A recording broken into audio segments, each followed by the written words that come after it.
আসসালামু আলাইকুম প্রিয় দর্শক, রমজানে এই বরকতময় সময় তারাবি নামাজ পড়তে গিয়ে যদি কোমরে বা হাঁটুর ব্যথায় কষ্ট পান, তাইলে আজকের ভিডিওটা আপনার জন্য।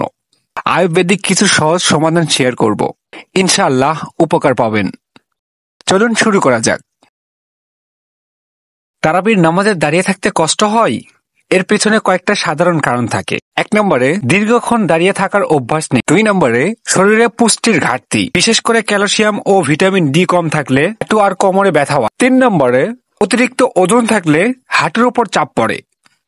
4 নম্বরে সারাদিন পানি কম খেলে শরীরের জোড়ায় লিব্রিকেশন কমে যায়, তখন ব্যথা বাড়ে। 5 নম্বরে আগে থেকে যদি ব্যথা থাকে, রমজানে সেটা আরো বাড়তে পারে। এই সমস্যাগুলির লক্ষণ কি কি হতে পারে দেখে নেওয়া যাক। 1 নম্বরে তারাবিতে কিছুক্ষণ দাঁড়ানোর পরে কোমরে টান লাগা বা ব্যথা অনুভব করা। 2 নম্বরে রুকু বা সিজদা থেকে উঠতে গেলে হাঁটুতে ব্যথা লাগা। 3 নম্বরে নামাজ শেষে কোমর, পিঠে আর হাঁটুতে ভারী লাগা বা শরীর অবশ হয়ে যাওয়া। 4 নম্বরে নামাজের পর কিছুক্ষণ বসে না থাকলে স্বাভাবিকভাবে হাঁটতে কষ্ট হয়। আয়ুর্বেদিক ভাবে এই সমস্যাগুলির সহজ সমাধান। 1 নম্বরে হালকা তেল মালিশ করুন।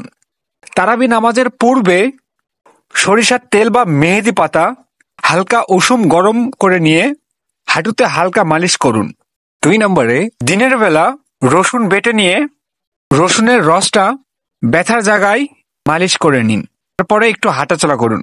3 নম্বরে হাড় মজবুত করার জন্য ইফতারির পর 1 গ্লাস গরম দুধের সাথে আধা চামচ মেথি গুঁড়া মিশিয়ে খান।